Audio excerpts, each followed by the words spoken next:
Signed executive order to lift Syria sanctions. Trump officially signed an executive order terminating long-standing U.S. sanctions on Syria aiming to support Syria's reconstruction. This afternoon, the president will be signing an executive order to terminate the United States sanctions program on Syria. Trump met with Syria's interim leader, Ahmed al-Sharaa, in Saudi Arabia in May and told him he would lift sanctions and explore normalizing relations in a major policy shift in relations between the U.S. and Syria. This is another promise made and promise kept. Even though the U.S. is lifting many economic sanctions on Syria, the strict penalties against former President Assad and his inner circle will stay in place. These are part of the Caesar Act, which punishes people involved in war crimes, drug smuggling, or chemical weapons, and only Congress can remove them, not the president. Launched DHS-CBP Customs Revenue Announcement. The Department of Homeland Security announced that U.S. Customs and Border Protection (CBP) has collected $106.1 billion since President Trump took office. Most of this revenue, $81.5 billion, is a result of the Trump administration's tariffs. Intensified pressure on Fed Chair Powell. The one problem that remains is high interest rates for the American people. The American people want to borrow money cheaply, and they should be able to do that. But unfortunately, we have interest rates that are still too high. So the president sent this note to the Fed chair today. And if you look at this chart, this is a chart of all of the interest rates of many countries throughout the world.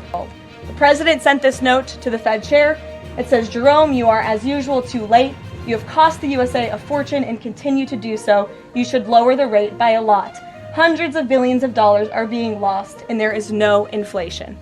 Via public handwritten note and Truth Social posts, Trump criticized Jerome Powell for keeping interest rates high 4.25 to 4.5% and urged them to be cut to around 1%, even suggesting Powell resign. He's also reportedly considering potential replacements. Issued tough memorandum on Cuba. Trump signed a presidential memorandum reinstating strict restrictions on U.S. tourism to Cuba and reinforcing the financial embargo, reversing Biden-era relaxation. Cuban Foreign Minister Bruno Rodriguez said it is a criminal act and a violation of the human rights of an entire nation. The main obstacle to our development. Set to open Alligator Alcatraz Migrant Detention Center. Trump announced plans to visit a newly opened high-security migrant detention camp in southern Florida nicknamed Alligator Alcatraz, part of his administration's intensified deportation policies. The numbers in federal immigration detention have risen sharply from 39,000 to 56,000 by June 15, when Trump took office. Trump wants to arrest and detain 3,000 undocumented migrants every single day. That's all for today's Trump update.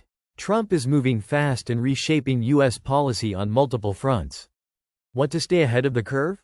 Subscribe now to get regular updates on Trump's every major move. See you tomorrow with the next big update.